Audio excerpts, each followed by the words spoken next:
What's up, guys? Welcome back to the channel. Here we are with another reaction. I'm excited for this one due to the title alone.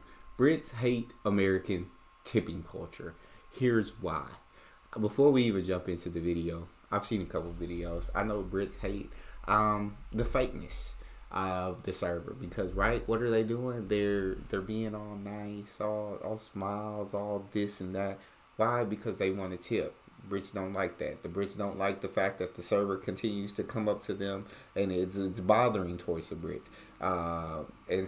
And then, I mean, on top of it all, me personally, I don't like the fact that I'm paying extra money on top of a meal that's already a little bit too expensive for my taste in the first place. Like, it's truly and genuinely annoying. I also hate the fact that the company doesn't come out of their pockets to pay these workers a livable wage. Why should they have to come out of mine? Yes, Brits, y'all not the only one who hate the tipping culture here. I can't stand the tipping culture because it's just ridiculous if you ask me. Like, they're putting the responsibility of these people getting livable wages on the customers instead of putting it on the company. I don't get that. I don't know why we accept that, but we're gonna jump into the video. We got another Girl Gone London video. Absolutely incredible channel. Y'all make sure y'all go subscribe and check out her videos. I'll link her original video down in the description section.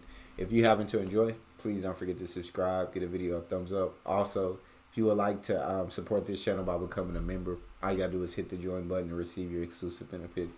Let's go. This video will probably be even more controversial than washing up bowls, so get ready. Hi, my name is Kaylin, and when I'm at a restaurant in the UK, I don't always tip, but if I do because the service was good, it's max 10%.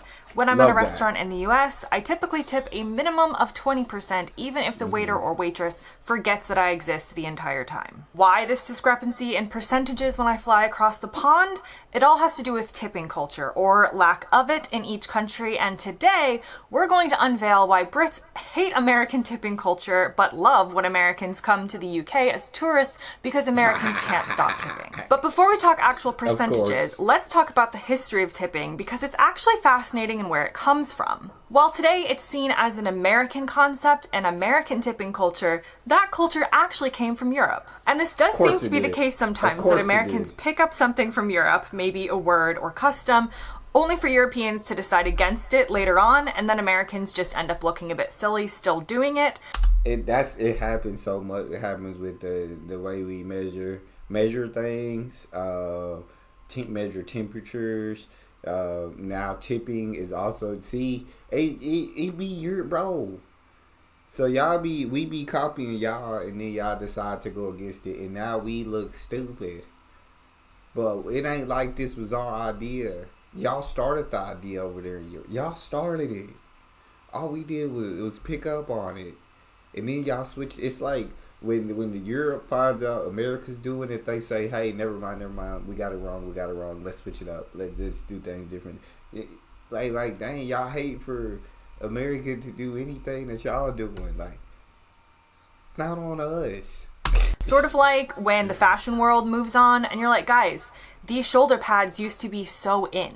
Anyway, tipping has its roots in the late Middle Ages when aristocrats gave small monetary gifts to their servants. This began as a means of giving extra to reward extra work, or if times were really tough, but by the 18th century, these gifts began to be expected. Wealthy Americans began to travel to Europe in larger numbers in the late 1800s, just after the American Civil War, and the thought was that these Americans brought back this idea of tipping to America after having seen it in Europe. And they did it to kind of show off or prove their class or just be seen as fancier and more European. But by the early 1900s, there was an anti-tipping movement in the US who believed that this was an awful practice and created an aristocratic society in a country that did not want a class-driven society. That was the whole point. Agree. There were even anti-tipping laws in certain areas, but these detractors didn't change the course of American tipping culture.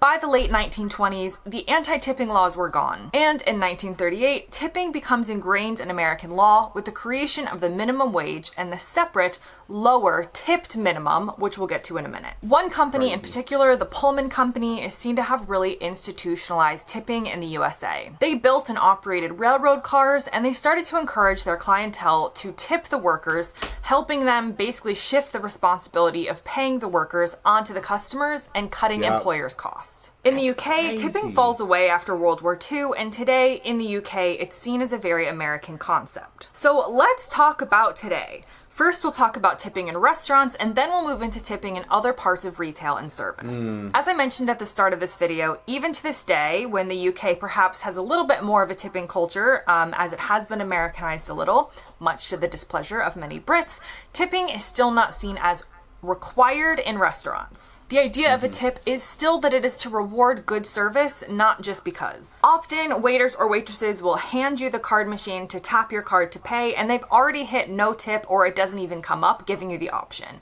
You can tip in cash, of course, but in many restaurants across the UK every day, many people are just paying the amount that they owe for the food. Now, if people do tip in the UK, 10% is generally seen as a perfectly acceptable and generous tip in a restaurant. This differs from the service charge, which is essentially the tip baked into the bill at some restaurants, so the restaurant has already added it on before presenting it to you. Technically, this is optional, and if the level of service falls short of the requirements of the Supply of Goods and Services Act, you can refuse to pay it, but you do have to ask for it to be taken off, which of course many people are not going to do unless the waiter or waitress has done something really awful, like punched your child in the face or something. See, I don't like that. I don't like that. But it's starting to become a big thing, like gratuity. Like, they putting tips in it. When you put the tip in my bill, I'm not tipping extra on top of it. Like, that's what you're getting. Because you already put it in my bill. If you don't put it in my bill, yeah, I'll tip a certain amount. But when you put it into the bill, no, that's all I'm giving. And that's crazy to think. Like, that you actually put that extra into my bill. Like, this is not optional. This is mandatory now. It is infuriating. It is frustrating. It is absolutely ridiculous that we are okay with allowing the company to shift the responsibilities onto the customers. It is crazy. It is bonkers. So this practice does have plenty of critics in the UK arguing that they should just raise the cost of the food instead of starting to add this service charge into the bill that most people are not comfortable having removed. Now, staff in the UK must be paid at least the national minimum wage. Companies that take tips are not allowed to use tips to reduce wages below the minimum wage, and this is important to know when we compare this UK system to the American system. Tipping in USA restaurants is by definition voluntary, but in practice essentially mandatory. You can say, well, it's not mandatory because I cannot do it and like no one's gonna come after me or arrest me. So we can't say that by definition it is mandatory, but it is seen in society as mandatory. Now they will put a phone in your face and they will say, this person didn't tip me after this big bill. Or they will literally say, like, why didn't you tip me? Like, and they will walk, like, it's crazy. Today, it's changing today. It is changing. Like, people are expecting these tips. And like I said, I do tip, but it's ridiculous that it would be seen as mandatory. And people get mad at other people for not tipping, but nobody ever gets mad at the restaurants for not paying a minimum wage. Is crazy. Because here's how it works. Waiters are considered tippable employees in the USA, and this means that federal law allows employers to pay the waiter a federal minimum wage for tipped employees. It's $2.13 an hour, and then use the tips to help satisfy the difference between this wage and the higher minimum wage. Different states have different amounts and different laws. A few do require that the waiter gets paid the full minimum wage without regards to tips, but most don't. And so, yes, what this does is puts the expectation on the consumer to use tips to make up the rest of the server's wages, essentially. They make their money through tips. And I'm, of course, always interested to hear your comments below on whether this is right or not. But I'm not... I would love to hear your guys' comments on this. I would love to hear what you guys think about it. I hate it. but I'd love to hear what you guys think. Arguing the moral standpoint at this point in the video, I'm just telling you what it is. This is why it is a far bigger deal not to tip in the US. You don't go out to eat unless you are prepared to pay that at least 20% tip, which is just seen as the cost of going out to eat in the US. Crazy. If you want to tip more for better service, then you absolutely do. Many people tip more than 20%, maybe 22, 25, but within the current tipping system as it is today, the consumer in America is expected to play their part and provide this tip. And this is very alien to British tipping culture and results in some stereotypes across the pond of British versus American customers. Typically, Americans are well liked in the British restaurant scene because they feel uncomfortable not tipping or tipping a small amount. So many stick to their American tipping percentages when they come to the UK.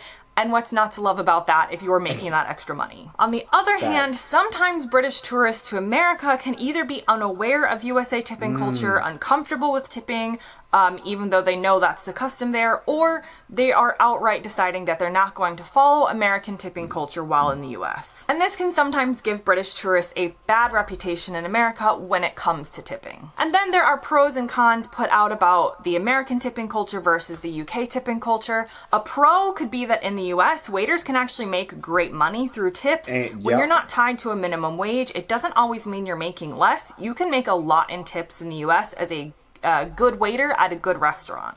My sister, bro, it brought in bank when she was a waitress. Like, she would bring in bank much more than I ever did at any of my jobs.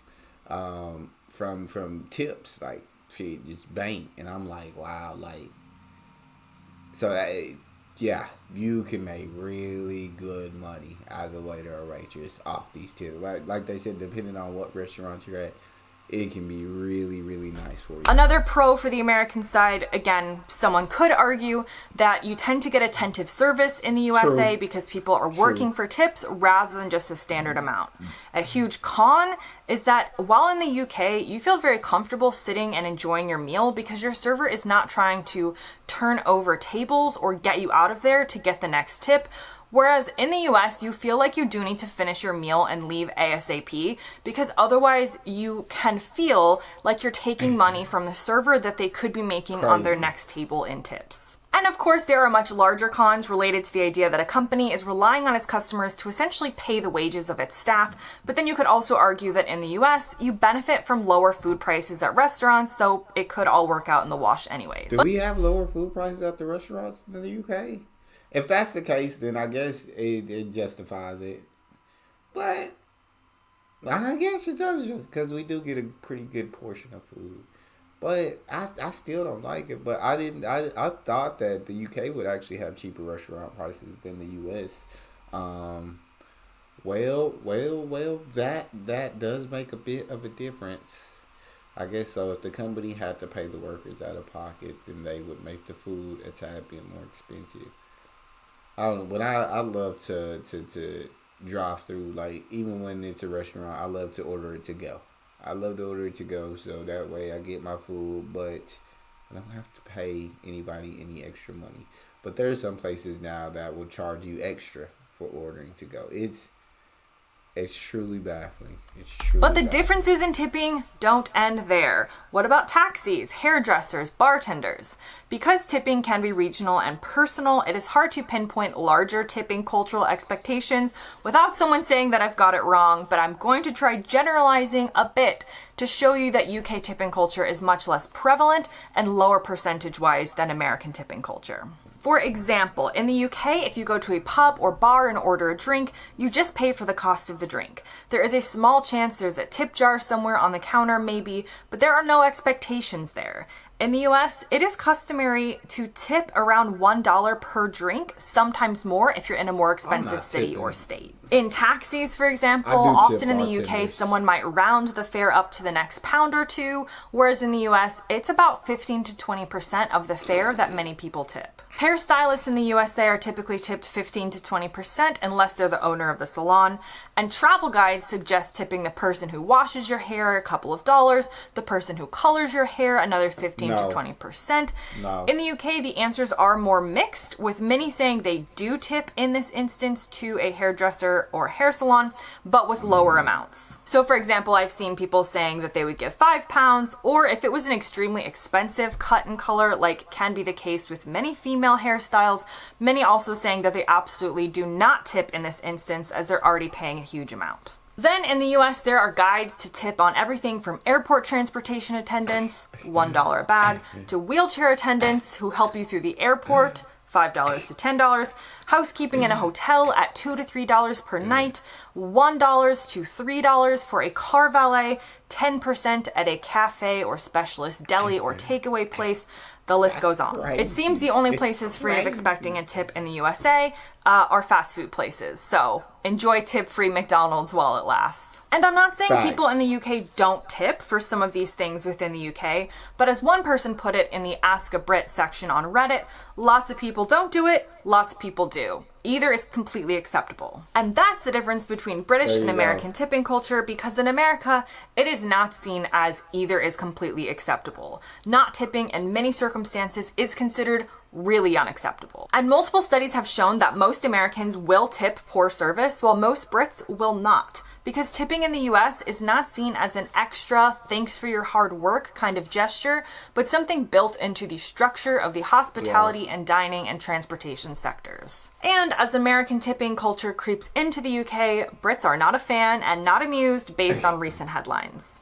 So, what are your thoughts on tipping and where are you from? Leave it in the comments. Thanks very much for watching, and I'll see you next time. Yeah, I feel like we tip for bad services because you just feel bad like that. You feel bad at the thought of somebody, you know they're not getting paid below minimum wage, and you feel bad at the thought of them not getting a tip. Like, it as tough as it is, even if it's bad, y'all tip. Not maybe 20%, maybe like 10, 15%, I don't know. But it's just, tipping culture is dumb. I hate tipping culture. I hate paying for tips. I'll just never like it. I'll never enjoy it. But that's just my standpoint. And I've only ever tipped bartenders and waiters or waitresses. Sometimes I'll tip my barber, but most times nowadays haircuts are too expensive, so I can't give them a tip anymore. But I only tip those two. I'm not tipping in any other type of hospitality or anywhere else. You're not getting a tip out of me, bro. Let me know what you guys think. I know I went on a rant. I just hate tipping that much. That's all we have. If you guys enjoyed, don't forget to subscribe. Give the video a thumbs up. Check out the next one, and I'll see y'all next time.